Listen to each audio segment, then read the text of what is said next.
உலகெங்கும் இருக்கும் spiritual tax Tamil நேயர்களுக்கு வணக்கம். நான் உங்கள் வினோத் சுப்பிரமணி. இன்றைய நல்ல காலம் நிகழ்ச்சியில் 2026 குரு பெயர்ச்சி பலன்களை பார்க்க போகிறோம். ஸோ அதற்காக நம்மளுக்கு இந்த குரு பெயர்ச்சி பலன்களை தொகுத்து நம்மளுக்கு கொடுக்கறதுக்காக தீபா மேம் வந்திருக்காங்க. வணக்கம் மேம். வணக்கம் சார்.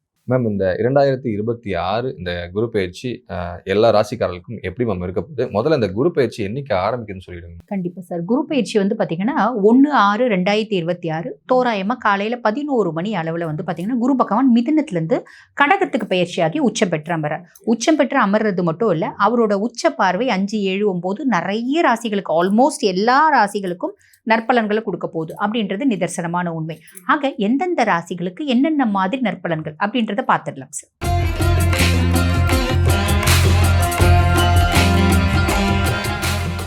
மேம், இந்த துலாம் ராசிக்காரர்களுக்கு இந்த 2026 குரு பெயர்ச்சி எந்த மாதிரியான மாற்றங்களை வாழ்க்கையில கொடுக்க போகுதுங்க? கண்டிப்பா துலாம் வந்து பாத்தீங்கன்னா சார், இந்த 2026 ரொம்ப சூப்பர் டூப்பரா, 2028 வரைக்குமே ரொம்ப சூப்பர் டூப்பரா இருக்கக்கூடிய 2வது ராசி துலாம் தான். ஃபர்ஸ்ட் சிம்மம், 2வது ஃபர்ஸ்ட் வந்து ரிஷபம். ரிஷபமா? ரிஷபம் 2028 வரைக்குமே சூப்பரா இருக்குது. 28 வரைக்கும், அடுத்த சனி பயிற்சி வரைக்கும் ஃபர்ஸ்ட் வந்து ரிஷபம், 2வது துலாம். காரணம் என்ன அப்படின்னா, சனி பகவான் ரோக சனியா இருக்காரு.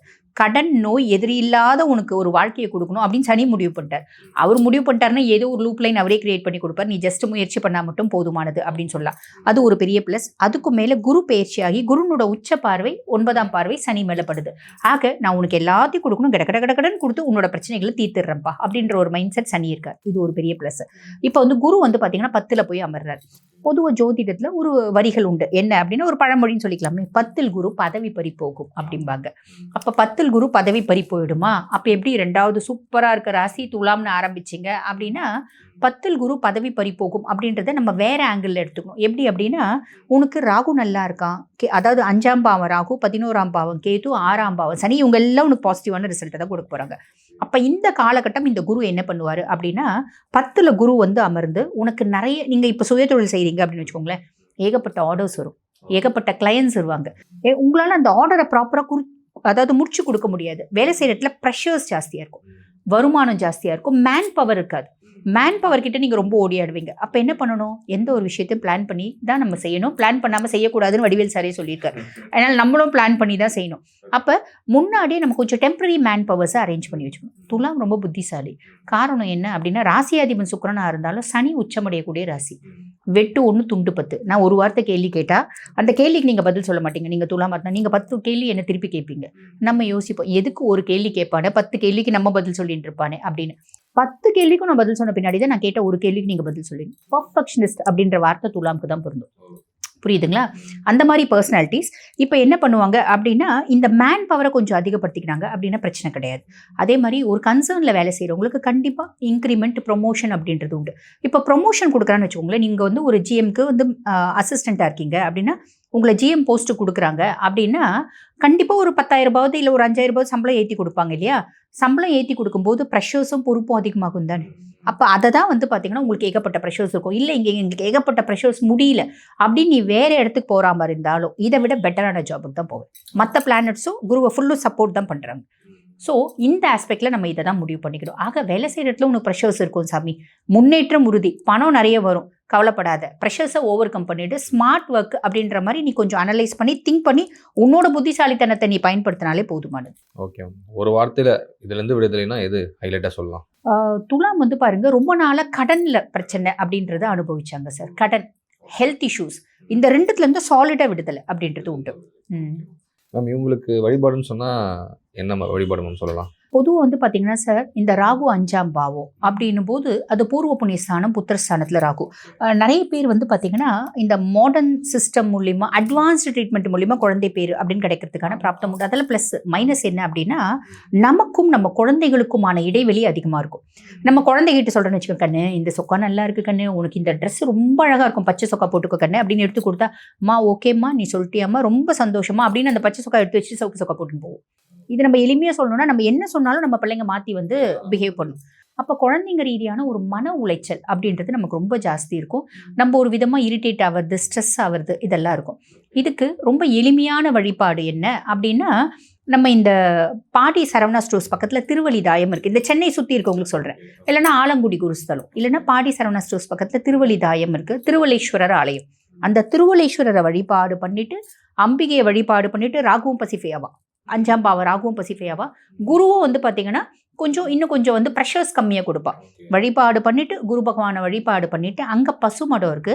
அந்த பசு மடத்தில் இருக்க பசுக்களுக்கு ஒரு சீப்பு வாழைப்பழம் கையில் கொடுக்கணும்.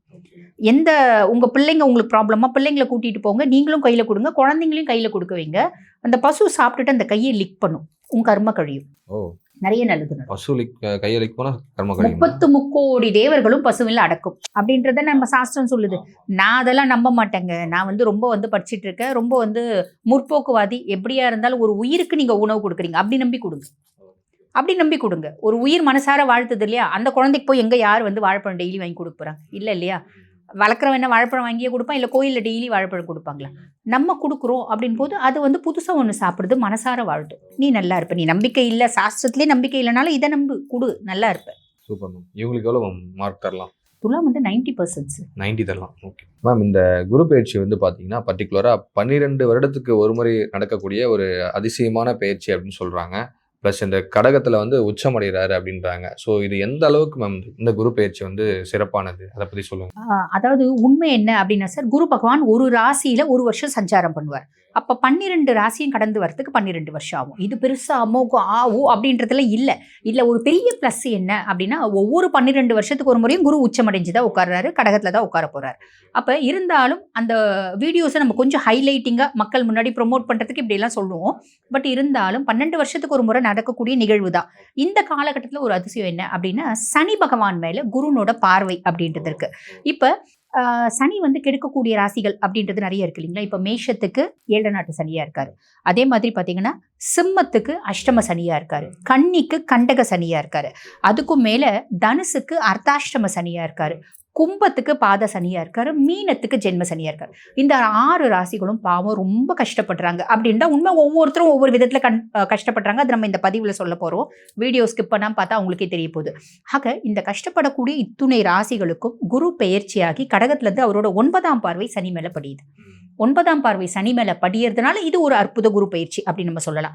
ஆக சனி கெடுக்கணும்னு நினைக்கக்கூடிய இந்த 6 ராசிகளை கெடுக்க போறது இல்லை, கட்டுண்டு கிடக்க போறார். இது ஒரு பெருத்த ரிலீஃப். ஒரு வருஷம் புரியுதுங்களா? நடுவில் செப்டம்பர் மாதம் அவர் கொஞ்சம் அதிசாரமா பயிற்சி ஆவார். அப்போ மட்டும் இவங்க கொஞ்சம் நம்ம சொல்லுவோம் அந்த விஷயம், இதுல கவனமா இருக்கணும்னு கவனமா இருந்துக்கணும். அதே மாதிரி பாத்தீங்கன்னா குரு உச்சம் பெற்று அமர்றது மட்டும் இல்லாம அவரோட உச்ச பார்வை வந்து பார்த்தீங்கன்னா நிறைய நல்லது செய்ய போகுது. ஆக ஆல்மோஸ்ட் எல்லா ராசிகளுக்கும் நல்ல செய்ய போகுது. இப்போ மற்ற ராசிகள் இருக்குது பார்த்தீங்களா? இந்த ரிஷபம் வந்து பார்த்தீங்கன்னா சனியே லாப சனியாக இருக்காரு, மிதுனம் சனியே கர்ம சனியாக இருக்காரு, இந்த மாதிரி துலாம் ரோக சனியாக இருக்காரு. இவங்களுக்குலாம் வந்து பார்த்தீங்கன்னா ஆல்ரெடி சனி பகவான் நல்லது செய்ய போகிறாரு. குருனோட பார்வையினால சனி பகவான் பொதுவாக நிதானமாக நல்லது செய்வான். மந்தன் அப்படின்றதுனால ஸ்லோ மூவிங் பிளானட். ஒரு ராசிலேருந்து இன்னொரு ராசிக்கு போகிறதுக்கு 2.5 வருஷ காலகட்டம் எடுத்துப்பான். ஓகேங்களா? அப்போ அவன் வந்து பார்த்தீங்கன்னா பலன்களை நிதானமாக இன்டென்சிஃபைடாக கொடுப்பான். இப்ப பலன்களை ரொம்ப வந்து பாத்தீங்கன்னா ரொம்ப கடகடகடன்னு இன்டென்சிஃபைடா நற்பலன்களை கொடுக்க போறார். அப்ப ஆல்மோஸ்ட் 12 ராசிகளுக்குமே இந்த குரு வந்து பாத்தீங்கன்னா காக்கும் குருவா வராரு, எல்லா விதத்திலயும் நம்மளுக்கு சப்போர்ட்டிவான குருவா வராரு அப்படின்றது ஒரு பெரிய பிளஸ் சார். அதுக்கும் மேல உச்ச பார்வை 3 பாவத்தை பார்க்கும். விசேஷமா 5, 7, 9 குருனோட விசேஷ பார்வை. அந்த 5, 7, 9ஆம் பாவங்கள் ஒவ்வொரு ராசிக்கும் ஒரு பாவத்தை கவர் ஆகுதுன்னு வச்சுக்கோங்களேன். அதுல இருந்தெல்லாம் ஒரு பெரிய ரிலீஃப். ஆக இந்த குரு பயிற்சி எல்லா ராசிகளுக்குமே எக்ஸ்ட்ராடினரியா இருக்கு. அதுதான் சார் உண்மை. ஓகே. இப்போ இந்த உலக நடப்பு அப்படின்னு வரும்போது இந்த குரு பயிற்சியால பர்டிகுலரா அந்த விஷயம் நடக்கும் அப்படின்னா என்ன சொல்லலாம்? குரு பயிற்சினால வந்து பாத்தீங்கன்னா இப்ப இது ஒரு குரு பயிற்சி பத்தி மட்டும் வச்சு நம்ம சொல்ல முடியாது, ஆன் தி ஹோல் தான் சொல்லணும். இப்ப குரு பயிற்சி குரு கடகத்துல வந்து உச்சம் பெற்று அமர்றதுனால தங்கத்தினோட விலை குறையும். அதே மாதிரி மஞ்சளை நம்பி இருக்க விவசாயிகள் மஞ்சளோட விலை அப்படின்றது சாலிடா குறையும். ஓகேங்களா? தங்கம் ஏறக்குறைய 25,000 ரூபாய் வரைக்கும் குறையறதுக்கான வாய்ப்பு உண்டு. குரு தனுசு வர வரைக்கும் ஏறக்குறைய 6 வருஷமும் தங்கத்தினோட சரிவு அப்படின்றது இருக்கும்.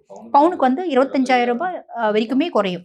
ஒரு வருஷமும் கொஞ்சம் கொஞ்சமா குறைஞ்சி பவுனோட விலை கம்மியாகும் அப்படின்றது உண்மை. நம்ம வந்து வெள்ளியை சொல்ல முடியாது, ஏன்னா சுக்கிரன் வந்து பாத்தீங்கன்னா ஃப்ரீக்வெண்டா மூவ் ஆகிற பிளானட் இல்லையா? ஆனா தங்கம் இந்த 6 வருஷமும் சரிவை சந்திக்கும் அப்படின்றது உண்மை. அதுக்கும் மேல வந்து பாத்தீங்கன்னா சனி மீனத்துல இருக்காரு. சனி மீனத்தில் இருக்காரு அப்படின்போது உலகத்தில் யுத்தம் அப்படின்றது இருக்கும், இயற்கை சீரழிவுகள் அப்படின்னு நடக்கும். முக்கியம் மலை சார்ந்த பிரதேசங்களில் நிலநடுக்கம் வர்றது, இன்ஃபெக்ஷியஸ் டிசார்டர்ஸ் வருது. இந்த இன்ஃபெக்ஷியஸ் டிசார்டர்ஸ் வரதுக்குலாம் வந்து பார்த்தீங்கன்னா இந்த சனியும் காரணம். ராகு வந்து கும்பத்தில் இருக்காரு. டிஜிட்டல் இந்த ஏஐ வந்து ஏகப்பட்ட காம்ப்ளிகேஷன்ஸ் ஏற்படுத்துது பார்த்தீங்களா, டிஜிட்டலில் ட்ராப் ஆகிறது, இந்த மாதிரி நிறைய வாய்ப்பு உண்டு. பிள்ளைங்கள்லாம் சேட் பண்ணி அதில் ட்ராப் ஆகிறதுக்கான வாய்ப்பு உண்டு. கேத்து வந்து சிம்மத்தில் அப்படின்னும் போது ஆன்மீகவாதிகள் நான் தான் அம்பிகை நான் தான் ஈசன் சொல்லிட்டு இருக்காங்க பார்த்தீங்களா, உண்மையான ஆன்மீகவாதிகள் இல்லாமல் ஒரு போலி முகத்திரை, அவங்களோட முகத்திரையெல்லாம் கிழிக்கெடுக்கப்படும் அப்படின்னு சொல்லலாம். தலைவர்கள் நிறைய பேரோட உயிருக்கு ஆபத்து இருக்குது. இந்த ஆன்மீகத்தை தொழிலாக வச்சு தப்பான விதத்தில் சம்பாதிக்கிறவங்க கண்டிப்பாக கஷ்டப்படுவாங்க. இதெல்லாம் உண்மை சார். Okay ma'am. இப்போ இவ்வளோ விஷயம் சொன்னீங்க. அது இல்லாமல் இது வந்து ஒரு பொதுவான பலன் தானே மேம்? ஆமாம் சார். இது வந்து பார்த்தீங்கன்னா பொதுவான குரு பெயர்ச்சி பலன்கள். இப்போ இது 100% நம்மளுக்கு நடக்கணும் அப்படின்னா சுய ஜாதகத்தில் தசநாதன் எக்ஸலண்ட்டாக இருந்தால் 100% நடக்கும். சுய ஜாதகத்தில் தசநாதன் கெட்டு போயிருந்தா அப்படின்னா 50% தான் நடக்கும். இப்போ இந்த பதிவை பார்த்துருக்கோங்க, இந்த குரு பயிற்சி எனக்கு இந்த மாதிரி இம்பாக்டை ஏற்படுத்த போது நான் தெளிவாக தெரிஞ்சுக்கணும் அப்படின்னாலும், குடும்பத்தில் பிரச்சனை இல்லாதவங்க குடும்பமே இல்லை சார். குடும்பம்னு இருந்தால் ஏதாவது ஒரு பிரச்சனை இருக்கும். ஒன்று குழந்தைங்களால பிரச்சனை, இல்லை திருமண பிரச்சனை, இல்லைனா வீடு கட்ட முடியலன்ற பிரச்சனை, இல்லை ஹெல்த் இஷ்யூஸு, இல்லைனா கோர்ட்டு கேஸு பஞ்சாயத்து, இல்லை கொடுத்த காசு திரும்பி வரல, இந்த எந்த பிரச்சனைகளாக இருந்தாலும் அதுக்கு தீர்வு நம்ம சுய ஜாதகம். அப்போ சுய ஜாதகத்தை பார்க்கணும் அப்படின்னு விருப்பப்படுறாங்க அப்படின்னா என்னோட வாட்ஸ்அப் நம்பர் நீங்கள் டிஸ்பிளேலே கொடுத்துருப்பீங்க. வாட்ஸ்அப் கால் பண்ணி அப்பாயின்மெண்ட் ஃபிக்ஸ் பண்ணி என்கிட்ட பேசிக்கலாம் சார். இந்த பதிவு கண்டிப்பாக ரொம்ப எல்லாருக்குமே வந்து பயனுள்ளதாக இருக்கும். இந்த குரு பயிற்சி அவங்களுடைய வாழ்க்கையில் வந்து அதிர்ஷ்டங்களையும் ஆரோக்கியத்தையும் தரணும்னு முடிச்சுக்கலாம். ரொம்ப நன்றி. நன்றி.